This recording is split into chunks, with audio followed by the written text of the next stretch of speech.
Hello and welcome to Zimstick Media.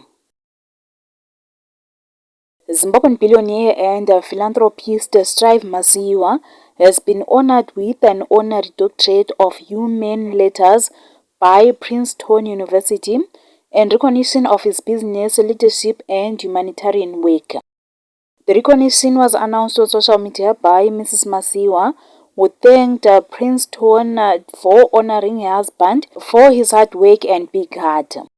She said the family was celebrating the achievement and also thanked Bishop Garlington and a pastor for representing Gogo Masiyiwa at the ceremony.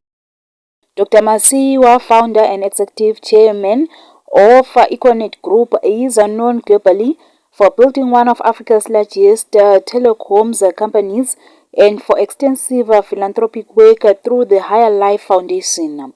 The foundation has funded scholarships for thousands of African students and supports education, health, and rural development initiatives across the continent.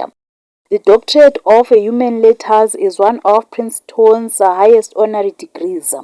It is awarded to individuals whose contributions to society, leadership, and service reflect the university's values of advancing human welfare and knowledge. Dr. Masiyiwa joins a list of global leaders, scientists, and humanitarians who have received the same honor. The award adds to several international recognitions he has received, including honorary degrees from Morehouse College, Johns Hopkins University, and University of Edinburgh. For more stories, please do like and subscribe.